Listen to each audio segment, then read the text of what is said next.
Hello everyone, मैं ज्योति पारिक और आपका हमारे महाविद्यालय श्रीमती मोरी देवी तापड़िया कन्या महाविद्यालय के इस यूट्यूब चैनल पर एक बार फिर से स्वागत है। लास्ट वीडियो में हम बीए फर्स्ट ईयर के भौतिक भूगोल के अंतर्गत हमने पृथ्वी की उत्पत्ति के बारे में हम पढ़ रहे थे और जिसमें हमने कांट की जो वायु परिकल्पना उसके बारे में हमने पढ़ लिया था। और आज की वीडियो में हम लाप्लास की निहारिका परिकल्पना के बारे में हम पढ़ने जा रहे हैं। तो आज का हमारा टॉपिक है लाप्लास की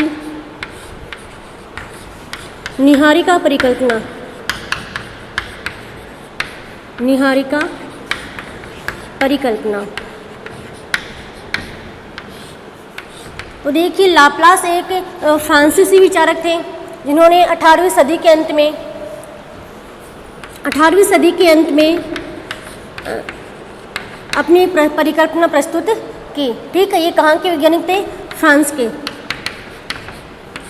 के वैज्ञानिक थे लाप्लास, जिन्होंने 18वीं सदी के अंत में 1796 में अपनी परिकल्पना प्रस्तुत की।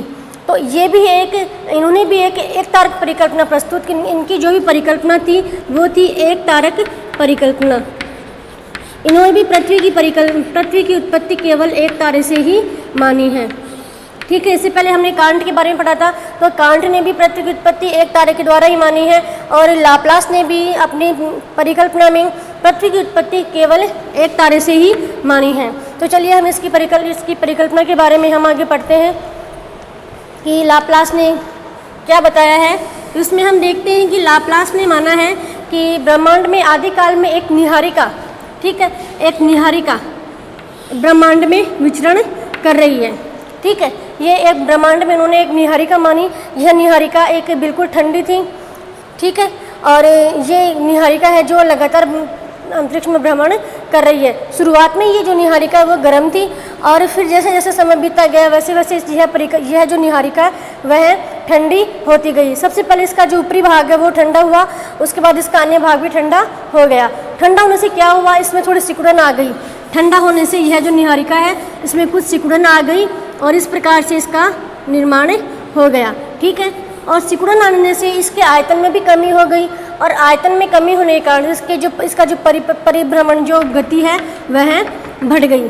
ठीक है, इस प्रकार से यह जो निहारिका है वह ब्रह्मांड में विचरण कर रही थी।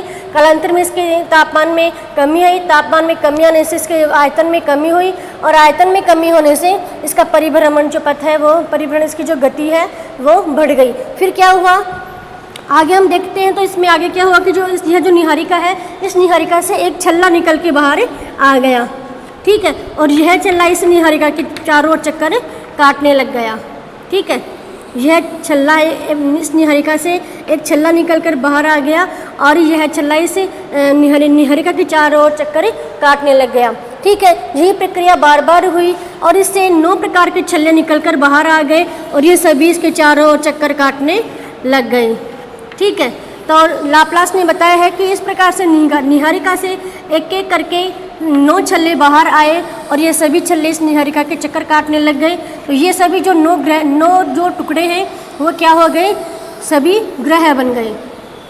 ठीक है, ये जो 9 ग्रह हैं वो सभी क्या हो गए, ये सभी ग्रह बन गए और जो निहारिका को जो अंश बच गया वो क्या बच गया, सूर्य।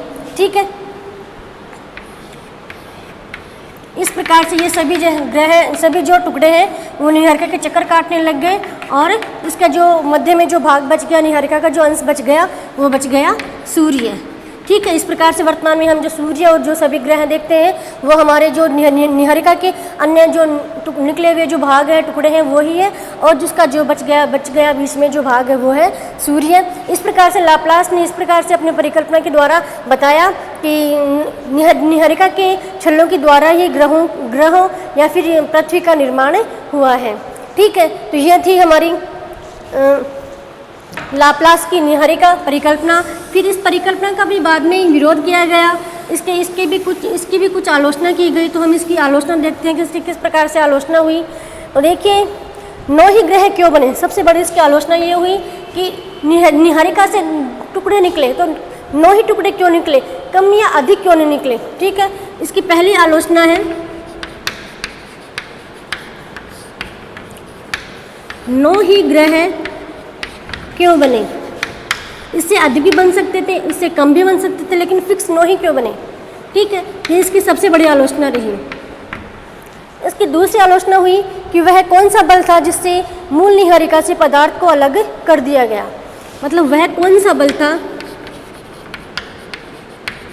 वह कौन सा बल था जिसने मूल नीहारिका से अन्य पदार्थों को अलग कर दिया, अन्य पदार्थों को अलग कर दिया। ठीक है, इसके लिए कोई तो बल कार्यरत रहा होगा कि जिस बल के द्वारा यह इसके टुकड़े बाहर निकले। ऐसा कौन सा बल था, उस बल के बारे में उन्होंने नहीं बताया है। ठीक है, अगली इसकी जो आलोचना हुई, यूरेनस और नेपच्यून ग्रहों की परिकल्पना। यूरेनस और नेपच्यून ग्रहों की परिकल्पना।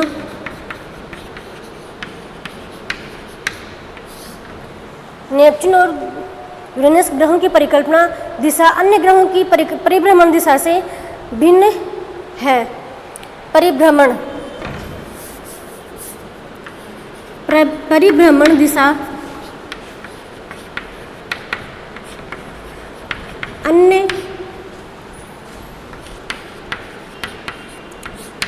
अन्य ग्रहों की दिशा से भिन्न है।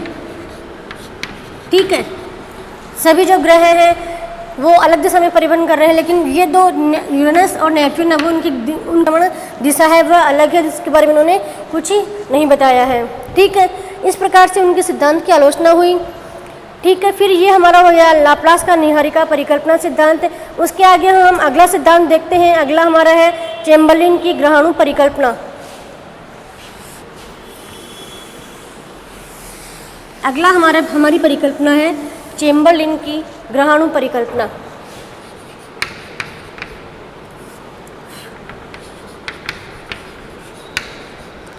चेम्बरलिन की ग्रहाणु परिकल्पना।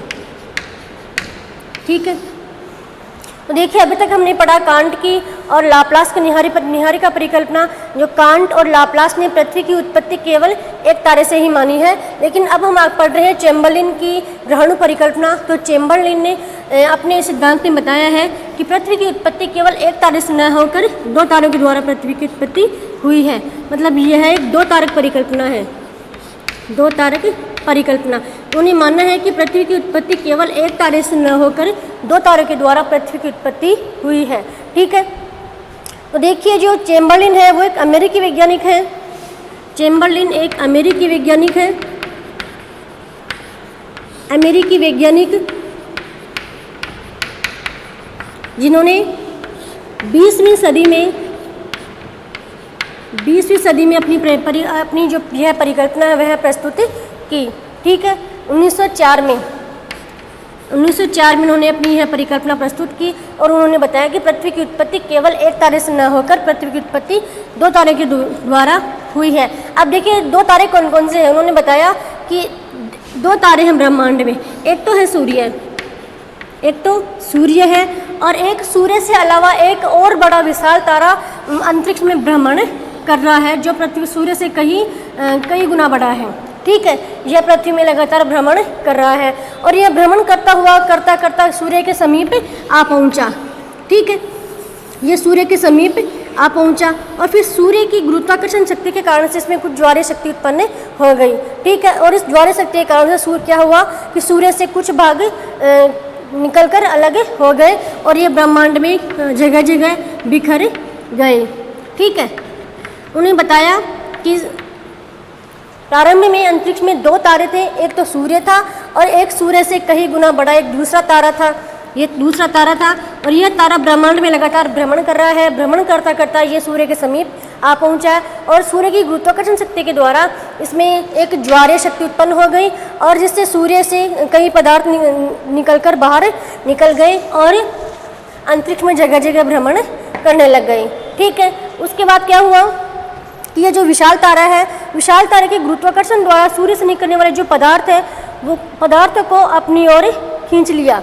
मतलब इस तारे की जो गुरुत्वाकर्षण शक्ति है सूर्य से कहीं अधिक है और सूर्य से निकलने वाले ये सभी जो छोटे छोटे टुकड़े हैं इन सभी को इन्होंने अपनी ओर खींच लिया। किसने?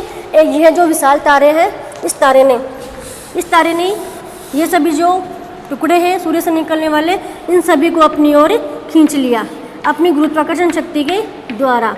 ठीक है, उसके बाद क्या हुआ, खींचा और जो एक केंद्रक में एकत्र हो गया और केंद्रक के चारों ओर ग्रहणों के एकत्रण से ही पृथ्वी तथा अन्य ग्रहों की रचना हुई है। मतलब इन सभी को इसने अपने चारों ओर खींच लिया और ये सभी जो ग्रह हैं या फिर ये सभी जो टुकड़े हैं वो सभी इसके चारों ओर एकत्र हो गए और ये ग्रहणों के रूप में परिवर्तित हो गए और ये जो ग्रहणु है वो ही से आज के जो वर्तमान में जो ग्रह हैं वो ग्रह बन गए।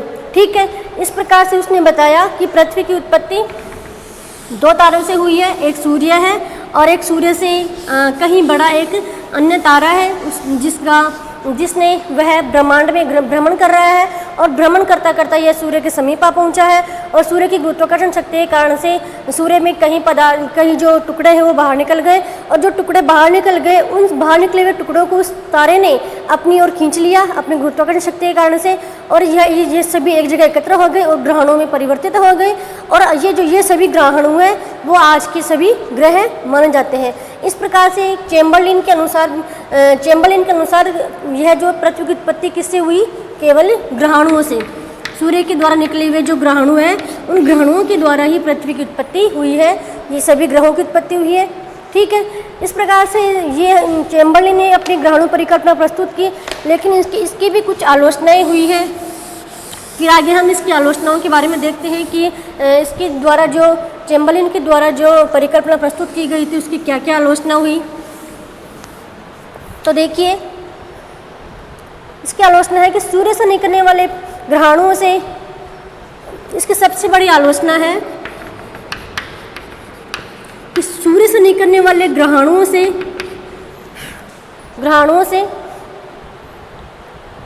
सूर्य से निकलने वाले पदार्थ से छोटे ग्रहणु बन सकते हैं लेकिन इतने बड़े ग्रह नहीं बन सकते। सूर्य से निकलने वाले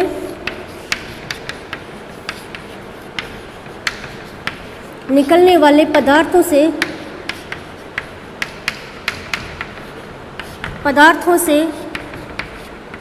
ग्रहणु बन सकते हैं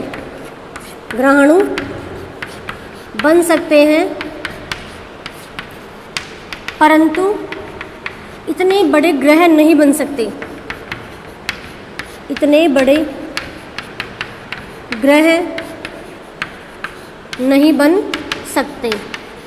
ठीक है, ये इनकी सबसे बड़ी आलोचना हुई कि सूर्य से निकलने वाले जो पदार्थ हैं वो केवल छोटे ग्रहणु तो बन सकते हैं पर इतने बड़े ग्रह सूर्य से निकलने वाले पदार्थों से नहीं बन सकते।